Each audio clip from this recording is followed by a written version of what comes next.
As night falls over the brooding Forest of Villefère, a weary traveller named de Montor of Normandy encounters a mysterious stranger on the road.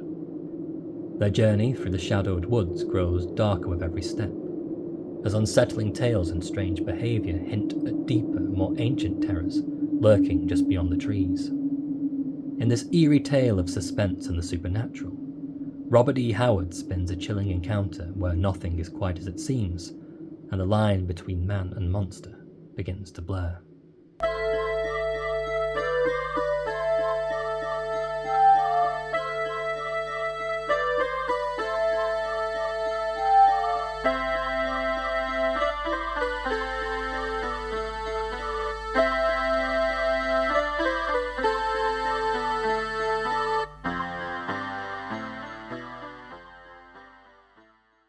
Several years before writer Robert E. Howard would cement his literary legacy as the creator of Conan the Cimmerian, that totemic titan of the sword and sorcery subgenre, the young author would realise and refine his creative voice across a series of darkly imaginative short stories. An early foray into both dark fantasy and the supernatural, the story in question, in the Forest of Villefère, would be published in August 1925, appearing, like many of Howard's stories, in the pages of the famed pulp anthology magazine Weird Tales. Set in medieval France, the story follows a lone traveller named de Montor of Normandy. While journeying through the vast and eerie Forest of Villefère, the very name of the place evoking the word fear, the traveller encounters a mysterious stranger, Carolus Le Loup. As the two men share the road and their conversation begins to deepen, it becomes increasingly clear that one of these men is harbouring a dark and sinister secret.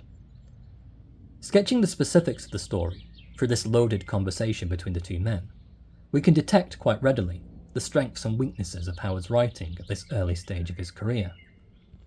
The pastiche of archaic language, betoken, forsooth, privy, quoth, etc., feels somewhat clumsy and inauthentic. Likewise, some of the more repetitious phrases or purple prose, which Howard uses to prolong the sense of uncertainty and unease, stand out as fussy and sometimes distracting. However, the atmosphere of the story, its imagery, as well as the slowly simmering tension between characters as the gravity, even the danger of the situation grows ever more severe, are each brilliantly developed and highly readable. Stylistically, we could say the narrative here functions like a great campfire story, something to chill the bones and send a shiver down the spines of those who hear tell of its strange phantasmagoria. It is a tall tale, culminating in that inevitable twist, which shakes the very foundation of reality for the reader, suggesting the intrusion of the horrifying or the uncanny on the rational and the everyday.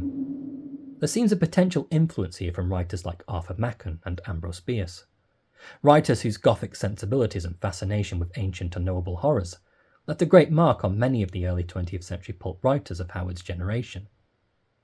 Though it lacks the heroic fantasy elements for which Howard would later become best known, the story nonetheless demonstrates the writer's growing command of mood, pacing, and suspense. The use of the forest as a site of ancient rites and superstition, as well as the presentation of a capable man of action being confronted and confounded by a force far greater than his own sense of strength and self-assurance, are very much themes that are further refined and developed across subsequent Robert E. Howard stories. Though only a small handful of pages in length, In the Forest of Villefère offers an early glimpse into Howard's enduring literary fascinations, specifically the confrontation between the enlightened and the primitive selves, destiny versus survival, as well as that image of the nobleman in turn being confronted by his own base animalistic instincts, or the monster lurking within. In terms of its current availability, In the Forest of Villefère is the first story included in this 2008 anthology, The Horror Stories of Robert E. Howard, published by Del Rey. It's accompanied here by the short poem, a song of the Werewolf Folk, as well as the longer story, Wolfshead, published in Weird Tales in 1926, creating what we might call a loose lycanthropic trilogy of terror. The story is also in the public domain, and as such can be found online for no cost at all.